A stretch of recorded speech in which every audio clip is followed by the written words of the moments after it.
Oke, selamat sore untuk para dosen, asisten dosen, dan teman-teman yang telah memberikan saya kesempatan untuk mengikuti presentasi proposal ini. Sebelumnya perkenalkan, nama saya Haikal Ahmad Fauzi dengan RP 50312210061.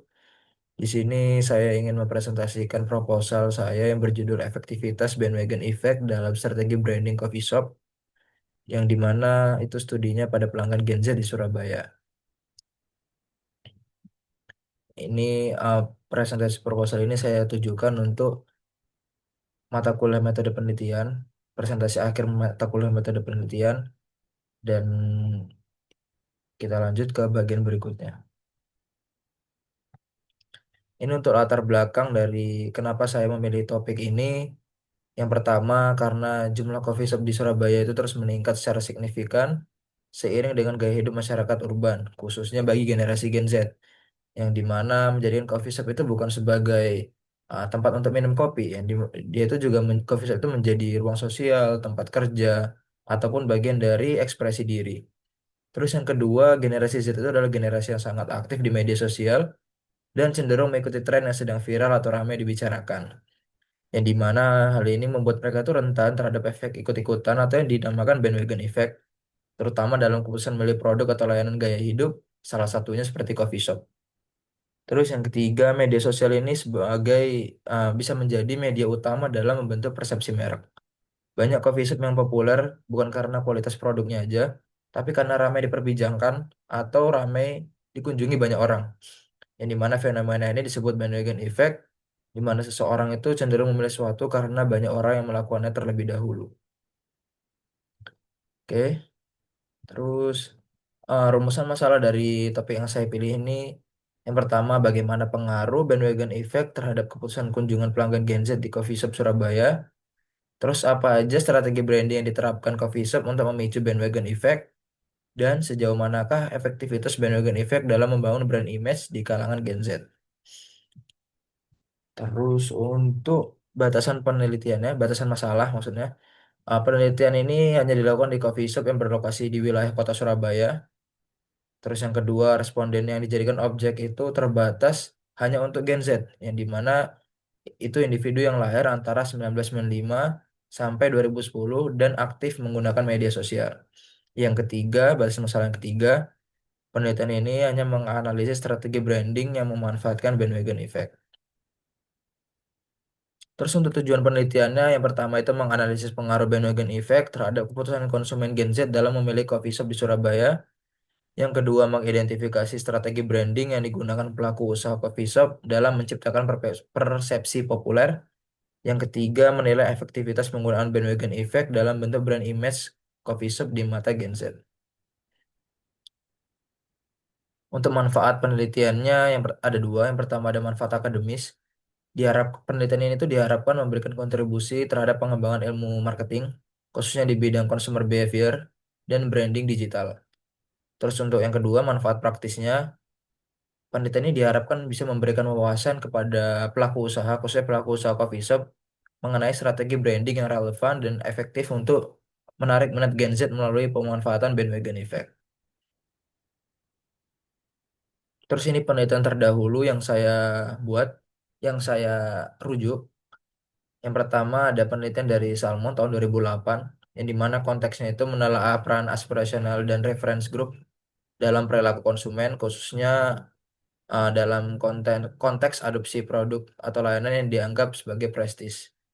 Untuk relevansinya, ini menjelaskan mekanisme psikologis awal sebelum terjadinya bandwagon effect, yaitu keinginan Gen Z untuk mengikuti tren coffee shop yang dipandang keren atau estetik oleh kelompok referensi mereka. Untuk research kedua, yaitu dari Nisi Zobetska tahun 2018 maksudnya, dan yang dimana konteksnya itu eksperimen dalam konteks konsumerisme untuk menguji bagaimana persepsi popularitas sosial itu bisa mempengaruhi keputusan pembelian. Untuk relevansinya, ini untuk menguatkan hipotesis bahwa Gen Z itu melihat coffee shop itu karena ramai atau populer, yang dimana mereka itu bisa terdorong untuk mengunjunginya, yang bisa mengawali juga pengukuran bandwagon effect dan popularitas media sosial. Terus untuk penelitian ketiga dari Boto Garcia dan Bano Spino tahun 2022, yang dimana konteksnya ini studi mereka itu dalam konteks pariwisata atau destinasi wisata, yang dimana itu dia menguji pengaruh social influence dan bandwagon effect terhadap niat kunjungan ke destinasi tertentu. Untuk relevansinya, analogi ini penting bagi coffee shop, yang dimana mekanisme UGC atau user generated content dan social proof di ranah wisata yang mirip dengan coffee shop. Artinya konten pengguna dan review digital dapat memicu Gen Z untuk ikut-ikutan mengunjungi coffee shop. Terus ada penelitian keempat dari Kinazif dan Osterhuis tahun 2022. Konteksnya itu mengenai penelitian penelitian yang mengenai bandwagon effect dalam sistem rekomendasi daring, yang dimana itu dia memeriksa bagaimana rekomendasi rekomendasi itu menampilkan jumlah pengguna atau popularitas item dapat mempengaruhi keputusan pengguna. Nah, ini untuk framework penelitian saya, ada 5 hipotesis yang saya bawa di sini. Yang pertama itu ada bandwagon effect berpengaruh positif signifikan terhadap keputusan kunjungan pelanggan Gen Z ke coffee shop di Surabaya. Hipotesis kedua, penerapan strategi branding berbasis influencer marketing berpengaruh positif dan signifikan dalam memicu bandwagon effect di kalangan pelanggan Gen Z. Untuk hipotesis ketiga, tingkat popularitas di media sosial itu dan penggunaan konten UGC atau user generated content itu dapat berpengaruh positif dan signifikan dalam memicu bandwagon effect di kalangan pelanggan Gen Z. Hipotesis hipotesis keempat, bandwagon effect ini berpengaruh positif dan signifikan terhadap pembentukan brand image coffee shop di mata pelanggan Gen Z. Terus hipotesis kelima itu citra merek ini memediasi hubungan antara bandwagon effect dan keputusan kunjungan pelanggan Gen Z coffee shop di Surabaya. Ini untuk kerangkanya ada variabel-variabel berikut. Yang pertama, influencer marketing, popularitas medsos, dan UGC itu dimediasi oleh bandwagon effect, kemudian dimediasi juga oleh brand image, yang dimana jadinya adalah visiting intention atau keputusan untuk mengunjungi coffee shop. Selanjutnya, ini adalah variabel penelitian berdasarkan item pengukurannya. Bisa dilihat yang tertera di sini ada variabel-variabelnya seperti influencer marketing, terus item pengukurannya seperti ini, dan indikator yang dibuat, serta referensi-referensi untuk item pengukurannya dari artikel-artikel yang relevan. Yang kedua ada social media popularity, terus ada UGC, bandwagon effect, brand image, dan visiting intention atau keputusan kunjungan. Nah, lanjut yaitu ada sampel, populasi, dan metode pengumpulan data. Untuk kriteria utama sampelnya sendiri itu yaitu rentang usia 15 sampai 30 tahun yang merepresentasikan Gen Z. Terus kedua itu harus berdomisili di Surabaya.